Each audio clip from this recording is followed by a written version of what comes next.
Wow, doesn't she look stunning? Welcome, Danny. Thank you very much, Denise. So I know you also got to run out after here relatively quickly, but please also just give us some time before you do that, because I'm sure you're going to have loads of questions, particularly from the other millennials out here. So you describe yourself as an innovative, enthusiastic industrial engineer. That's what you studied. Who wants to use his skills to contribute to the world around you. Why did you choose to study industrial engineering? So that's a very interesting question. When you get to the age of about 16, 17, 18, and you sit with the big task of deciding, what do you want to do with your life? You know, who do you want to be? It's quite challenging at a young age, and I think Nelly touched on it as well. And I also promote gap years, not that I took one. But I think the main thing was I was struggling, you know, do I want to study CA? Do I want to study doctor or medicine? Do I want to study, you know, to become a lawyer? And my dad sat with me one day and he asked me, well, Danny, what do you want to do? And to me, it was a fairly quick answer to say, I want to change the world. You know, I want to impact the people around me. And it's hard because that doesn't have a degree attached to it. And he said, well, let's think about it. What can you study that challenges your thinking and your thought process? And what gives you the ability to understand three things? And that's essentially why I chose it. It taught me how to understand people and processes. It taught me how to understand technology and looking at the future. To me, that was something that I was very passionate about and something that I believe in. And then finally, a bit of finances, because you can't sell any idea without putting financial backing behind it. So essentially, I studied industrial engineering, and I'm proud to say that I will never, ever be an industrial engineer, ever. But it taught me how to solve problems creatively, and also then the combination of those three things. So Danny, you are passionate about exponential technology, clearly. And when you talk about it, your whole face lights up. So please tell us what is exponential technology? What does this actually mean? And why should we be paying attention to this? So exponential technology and the concept of it is very wide and also could potentially be very complex. And there's a lot of aspects to it. But essentially why I love it is because for the first time ever, we have the ability with one app, one platform, one piece of technology to impact 1 billion people at a time. So what exponential technologies are, in essence, it's technologies that increases in their ability by 10-fold every year.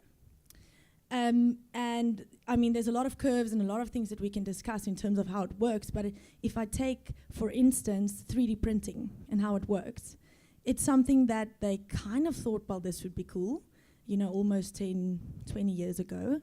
And now you can buy a 3D printer online for, I think, $300, 3,000 Rand, plus minus, and you can print your own designs at your house. That took less than 10 years for a new type of technology to really impact the world. And currently they're printing houses in China and in Sweden.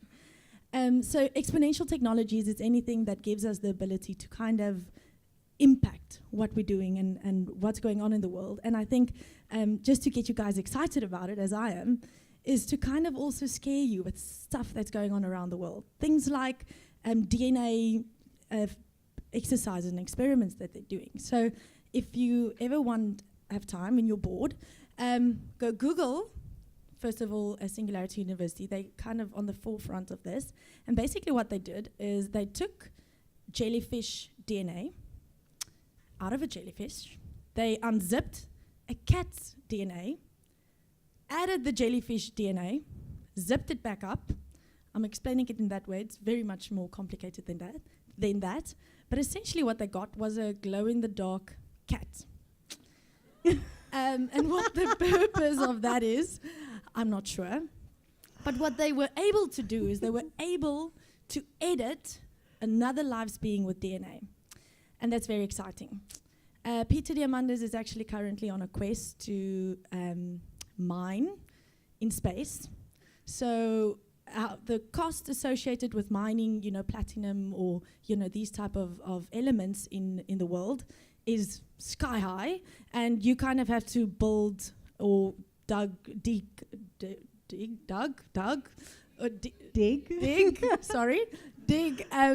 kilometers into the ground to find these elements. And he's going to mine in space with drones. And essentially, I think, I could be wrong, but it's like, a handful of what he can get in the pure element in space is like, equivalent to an entire mine. Okay, maybe not an entire mine, but I mean, for the women in us, I like to over-exaggerate, but it gives you the idea. So there's a lot of different things happening in the world with exponential technology. They also, for example, growing steaks. So they're taking DNA out of a cow and then not killing it, just taking DNA. And then essentially they are maturing, growing steaks. And I mean, if I say that to people and people are like, oh my word, I would never eat that. But then we sit in a country, Africa, where people die of hunger. We don't have the ability or the space necessarily to feed everyone in Africa or the money and the assets that we require, to farm millions and millions of cows or whatever animal. Imagine we have the ability to grow steaks with the same nutritional values. I'm not talking about hormones and all these fake foods. I'm talking about real food. And that's what excites me about exponential technology, because for the first time, we can really say we are solving the world's greatest problems through technology. So Danny, what does this mean to us when it comes to investing? And how do you see what Wealth Migrate is doing is actually really tapping into this type of technology? I think these type of technologies is exciting, but it's also hard to understand, and it touches on a lot of different aspects of our life. It gives us the opportunity, and I love this saying that Wealth Migrate have, is to say, for the first time ever, normal people can invest like millionaires. And that's exactly what Wealth Migrate is using. They're using, different type of technologies that we'll get to, but crowdfunding platform to give people like me that's starting out in a job, loving what I'm doing, but I mean, I do, like all the questions, I don't have millions of rands to buy property and invest. I don't have the time or the purpose or the passion to go find out exactly what I need to do stock exchange, for example. Love it. It's just not my passion. But now this gives me the opportunity and the ability to take my little money and invest in a commercial property in the US. I'm not making rands, I'm making dollars. And I sit in South Africa, in a country that I love. And I do a work that I love, but I have more than one income stream. So Danny, you attended Stanford University Graduate School of Business in the States. What was your learnings there, and what was your experiences there that you can bring back? So essentially, that was one of the best life experiences I've had to date. We've all heard of Stanford University and Silicon Valley, and it sounds so exciting. And sometimes, a lot of the time, when you hear about these type of things, you think, oh, it's a bubble. It's definitely not as cool. And then you get there, and it's like, oh my word, it's 10 times better than I thought. But I think so. I learned a lot of things. I was at the business school, and I got classes from the MBA lecturers. Which was amazing, because I would do negotiation. One of the ladies asked about negotiating your salary. We need to empower ourselves to negotiate. It's a skill. It's not something you're born with. There's books, there's articles, there's courses. Teach yourself, empower yourself, because it's an art. But essentially, like public speaking, the lecturer would talk about public speaking and how it does it, and then, you'd say, like the one, like last week when I helped the senator, or last week when I met with Mark Zuckerberg, and then I'd be like, oh my word, it's really cool. But the thing that stood out to me, because all of these things you can learn, I think, through different platforms, was the energy that they have for making mistakes, and also the energy that they have to say, let's go for it. A lot of the times we get so stuck into the reality and into the negatives of what's going on in our country or in our company or in our world or in our school or wherever we are, and we don't bring the energy to say, yes, life sucks sometimes and life around us sucks sometimes, but let us be the energy. Let us come and say we are going to change the world. And I mean, if you look at their slogan, it says something change the world, essentially. And I can't remember it exactly, but that's all you need to remember. And that's what I loved about the experiences. It taught me not to say, think small, let's increase something by a percentage. No, let's go out and do change things the world. And change the world. Yeah. It's quite a big statement, and sometimes it's easy. People can just say, "Oh, let's go out and change the world." But what are we actually really doing to do that? Exactly. Danny, you talk. You mention your dad a lot, so I would like to get in. What has your dad taught you, and tell us a little bit more about your dad. So my dad is probably my greatest mentor. For a few reasons, and one of them is he never ever wanted me and my sisters and my family to grow up in a box. A lot of people are so determined to kind of create all these rules and guidelines and structures for their children, and he was the one to say, no, I've never had a rule in my life sitting here, ever. I've never had anyone telling me no, or just shut up, I don't want to hear what you're saying. They kind of created this environment where they said, go out and be creative. Come home dirty, with your feet dirty. Play, challenge things, break things, climb a tree. Yes, sometimes I broke my leg, but he never, but those are the things that you remember, because essentially what he taught me was, he taught me to take ownership of my life. Life's not going to come on a platter. You need to go out and decide what you want to do, and you need to take it, work for it. And then he also taught me to be creative and to challenge every single thing people say to me, which sometimes is challenging because it's not always good.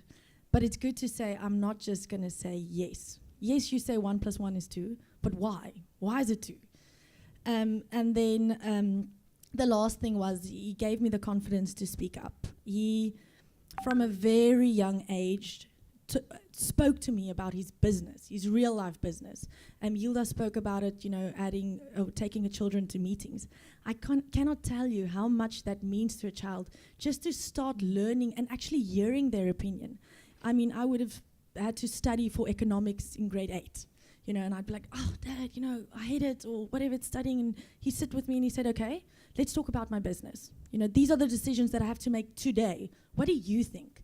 And he empowered me not to just keep me busy. He really listened to what I had to say. And then that also gave me the confidence to not be afraid. I'm not afraid of money. I'm not afraid of making big choices. I'm not afraid of my CEO, A lot of people are so afraid of authority and position that they are afraid to speak up. And if I can leave all the young people and all the people, anyone in the room, to say, don't be afraid to make mistakes and don't be afraid to speak up. Authority and position is important for structure. It's important to run a company.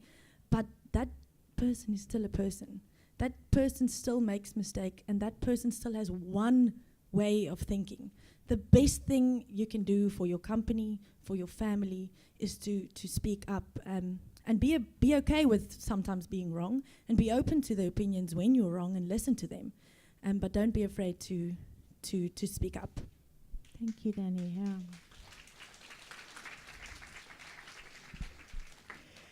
So you recently joined a leading retail bank in their innovation team.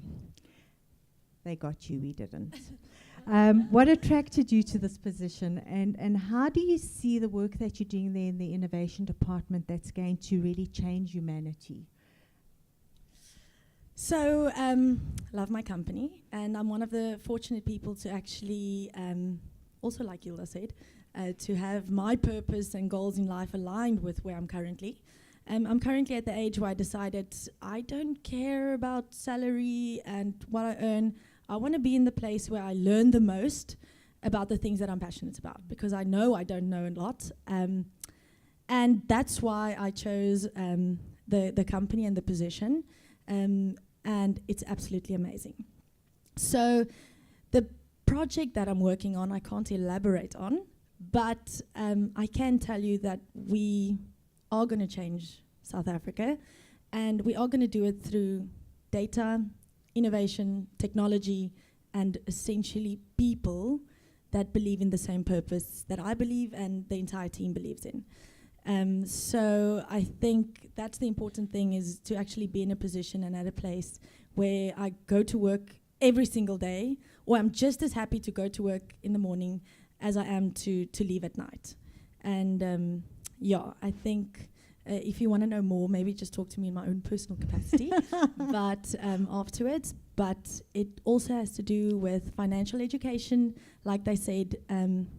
But I believe that to get a person to financial independence is much bigger than just financial literacy.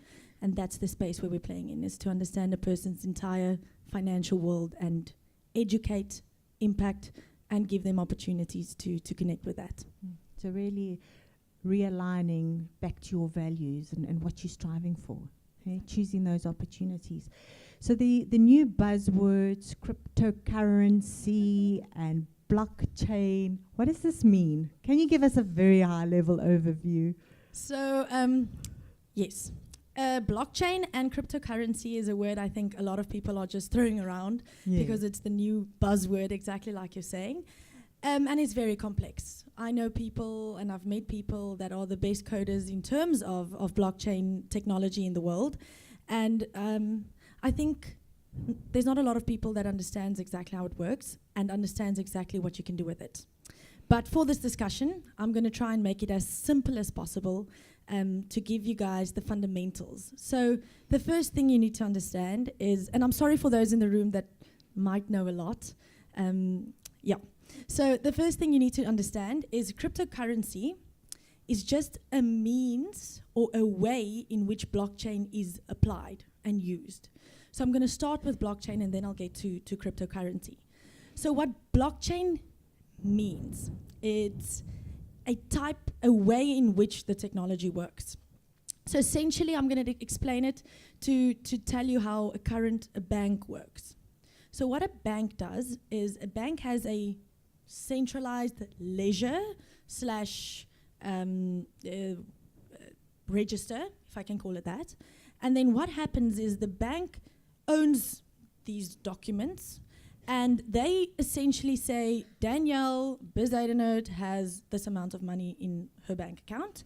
And then when I pay someone, they go through the process of actually, deducting the money from my account and then taking it through the entire process and, paying another person in the same bank or moving the money to another bank before the money gets to the person.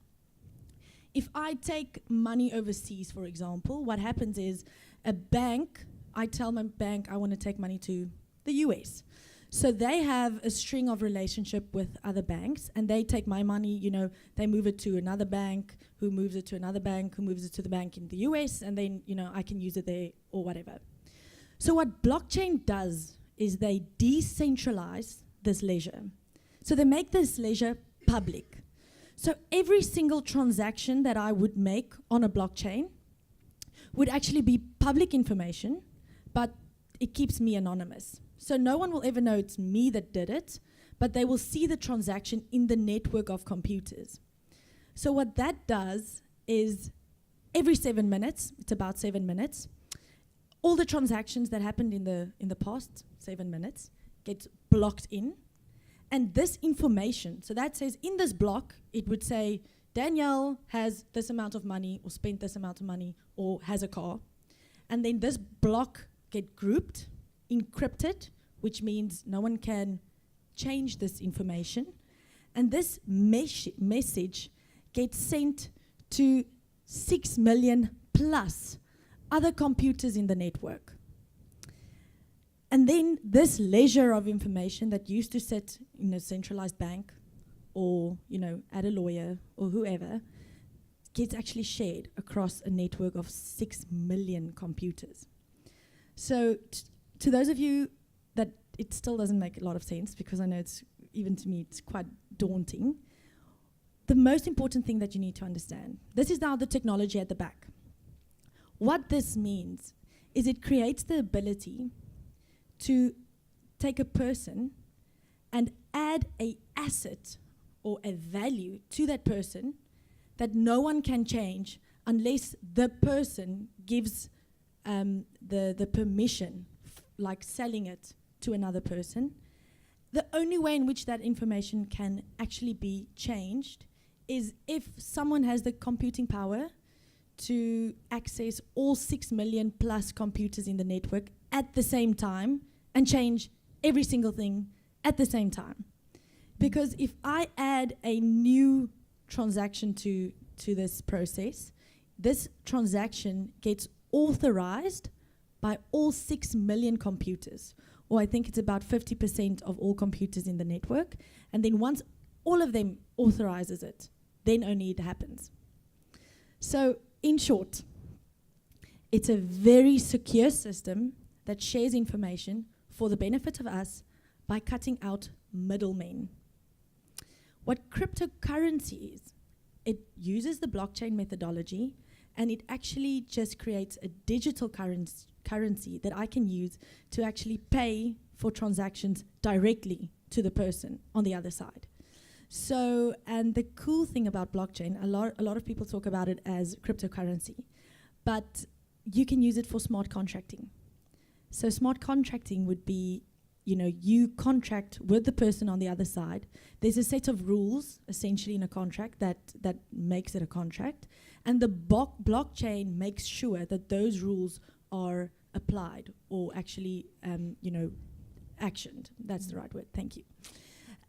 But there's other things, like let's say, for instance, pharmaceutical products, like a pill that you buy.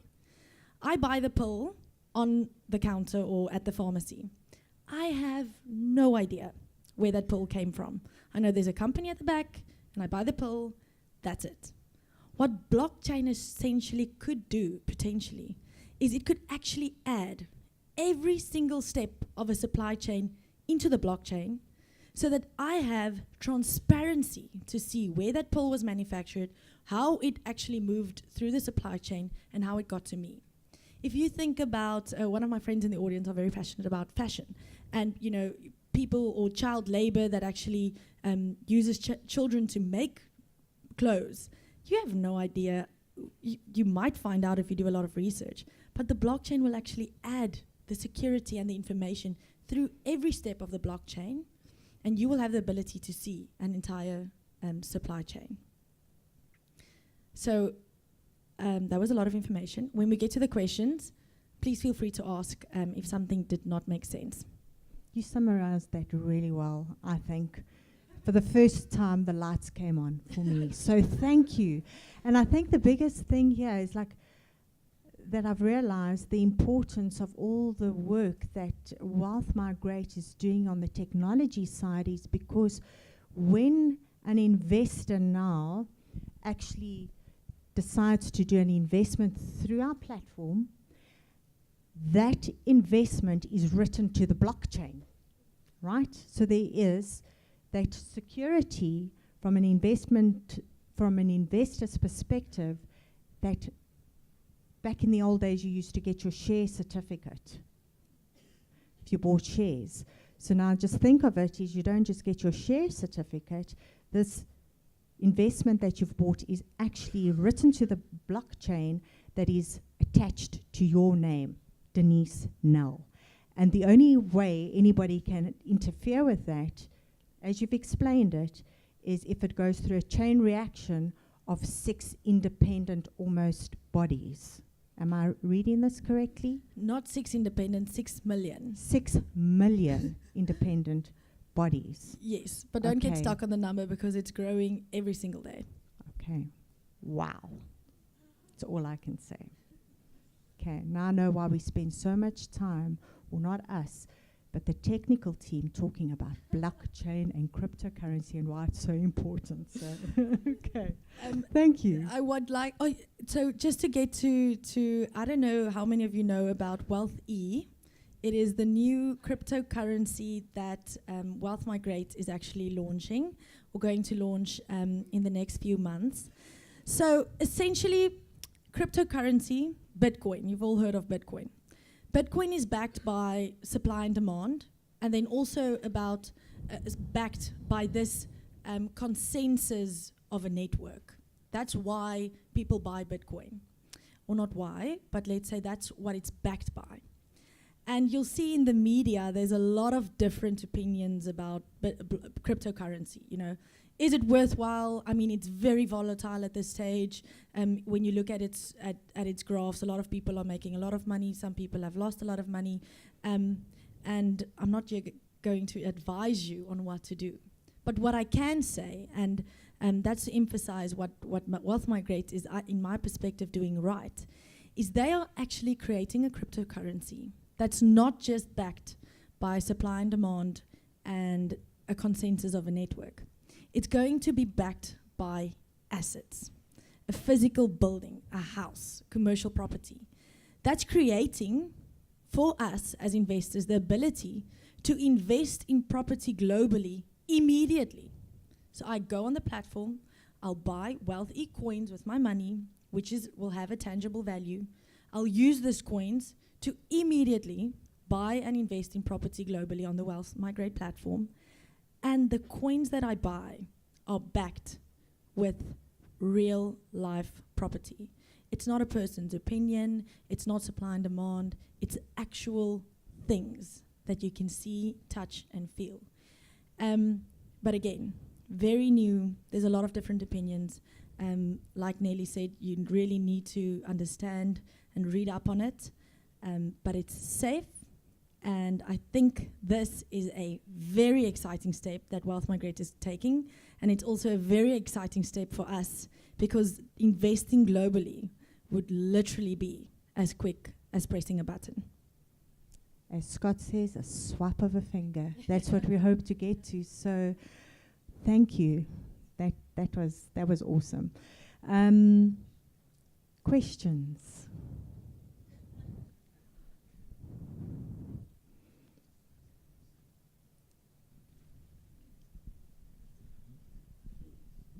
Yes, I just have one question. How do you determine the value of a Wealth E coin if it's going to be attached to property? Does it work on the same concept of the other cryptocurrency coins, or how does it work? So a bit of good question, really good question. A bit of a complex question. So high level, ICO is initial coin offering. So that's basically like crowdfunding the value of a company. So they would determine that in the US by using blockchain, Ethereum, etc. So that's going to be a bit of a high level, and then you invest in the coins. But essentially, they will then create a model which will be linked to the actual property. So I am definitely not equipped to answer what exactly Wealth Migrate is going to do. So I think that's a good question, ask it. Just ask it to their technical team. Sorry.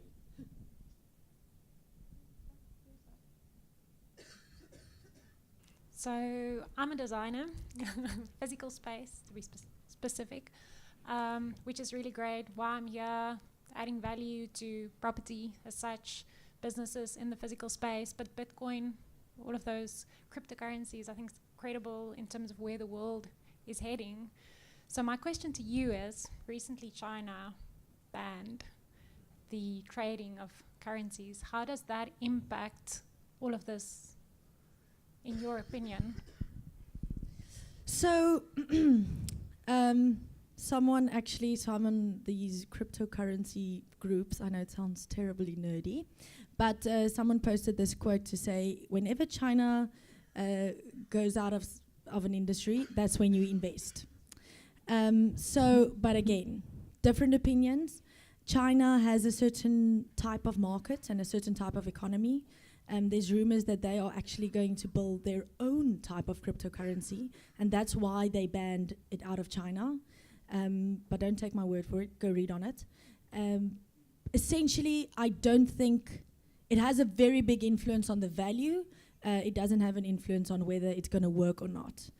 Because I think the problem and the opinion about cryptocurrencies currently is everyone is only starting to understand the power of it and what it could be used for. But regulation and, let's just use regulation is far behind what people are already currently doing. And that's where the volatility and everything comes in. So I think China will have a big influence and is having a big influence on it. But I don't think it will lose its power because of it. I actually think they're going to build their own type of one.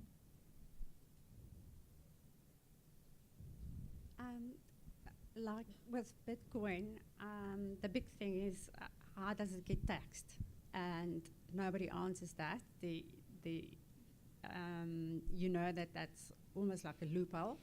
So is this going to be in the same category? Because if it's not being taxed correctly as it should, when money leaves the country, it means that you are overstepping the boundaries. It's illegal. No, agreed. So I think all of the teams across the world, Wealth Migrate, whoever's dealing with cryptocurrencies, are asking those questions because currently it is a loophole. I think, the easiest way would be to tax the actual income that you receive when you transfer it again to money. But again, I don't have the answer to that. And I think no government already has. And that's what they are trying to figure out and sort out. But that's also the problem and the power of a cryptocurrency, because it kind of puts power into the hands of the consumer. Yeah, exactly that. So hard question. I don't have the answer, but that's why it gives it power as well. But regulation will have to follow, and regulation will be put in place very shortly.